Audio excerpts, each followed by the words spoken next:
Taylor Swift has done it again, blending art, storytelling, and emotion in a way that only she can. Her brand new music video for The Fate of Ophelia, the first single from her upcoming album, The Life of a Showgirl, has fans in a frenzy. It's dramatic, cinematic, and packed with hidden details that only a true Swiftie could catch. From the very first frame, it's clear that Taylor is stepping into a new creative era.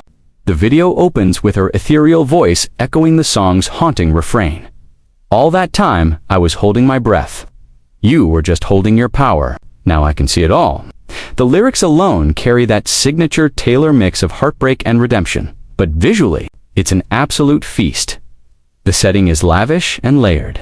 Inspired by both Shakespeare's Ophelia and the glamorous spectacle of old Hollywood showgirls, Swift glides across 6 different stage sets, each representing a phase in Ophelia's story, or perhaps a chapter in Taylor's own evolution as an artist.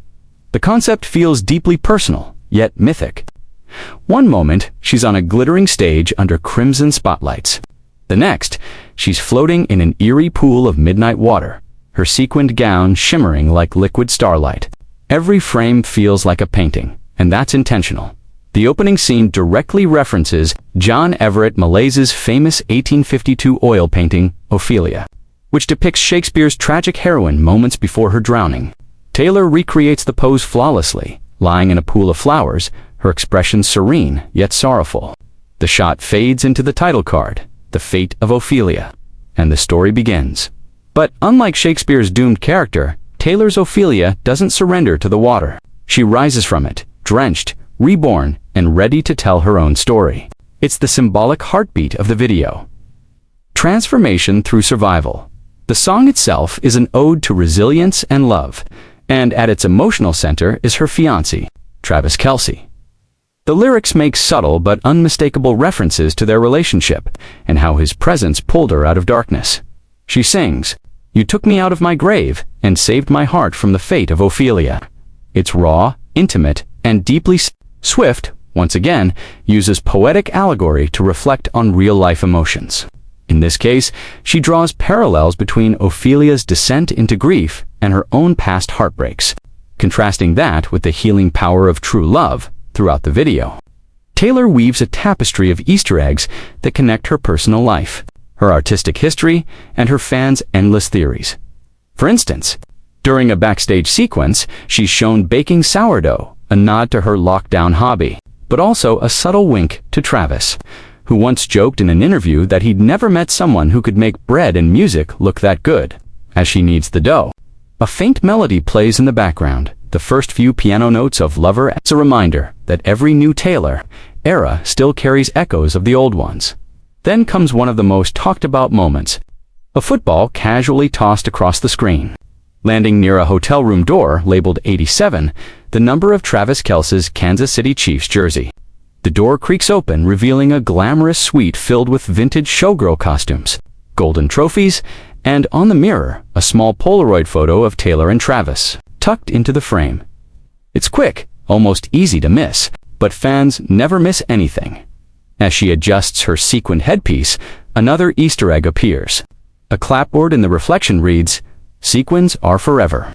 It's a clever nod to the album's second track, rumored to be titled Sequins Are Forever.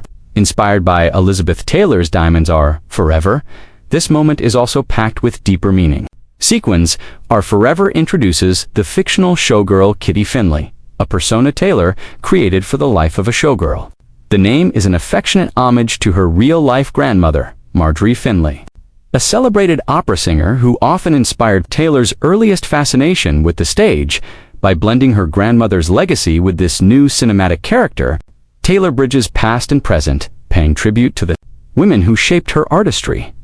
Each stage in the video feels symbolic of both Ophelia's emotional descent and Taylor's own climb toward creative freedom.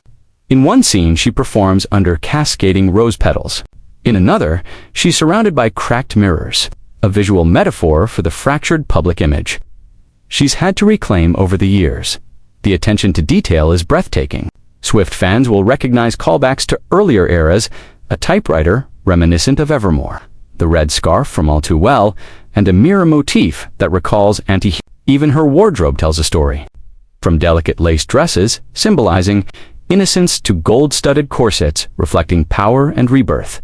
The narrative crescendos as Taylor stands center stage in a vintage theater. A full orchestra swells behind her as she delivers the climactic bridge. "You swore your loyalty to me right before you lit up the sky." Spotlights explode in glittering gold, a visual metaphor for fireworks, for love that defies tragedy. It's theatrical, emotional, and unmistakably swift. Then comes the twist. As the curtains fall, we see Ophelia, or Taylor, walking backstage, stripped of her costume. She wipes away her makeup and gazes into a mirror. This time, the reflection isn't just her face. It's the oil painting from the beginning of the video. But instead of lying lifeless in water, the painted Ophelia now stands strong and alive.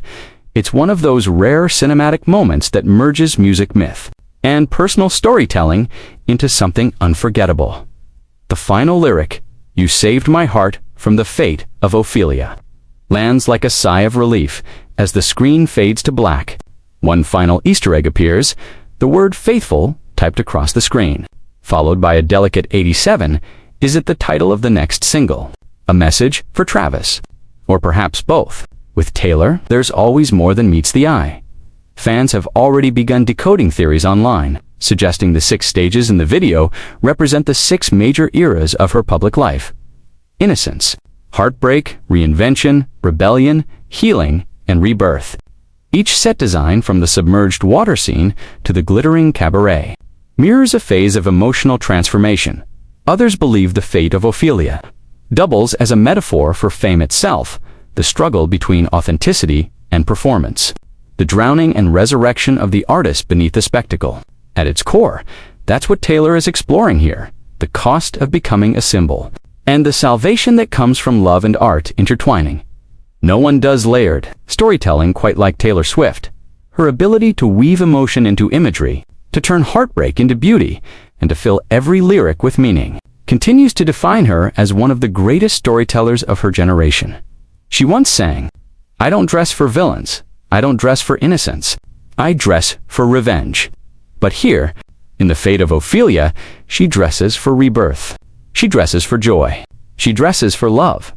In this new chapter, Taylor isn't drowning, she's dancing, and the world is watching, breathless, as she turns tragedy into triumph once again. Because if Ophelia's story ended in heartbreak, Taylor Swift's story, and her love story with Travis Kelce, is proving to be something entirely different. A testament to rising from the depths, finding light after darkness, and celebrating love that saves rather than destroys. With each visual, each symbol, each whispered lyric, she reminds us that art can heal and love, when true, can rewrite fate itself.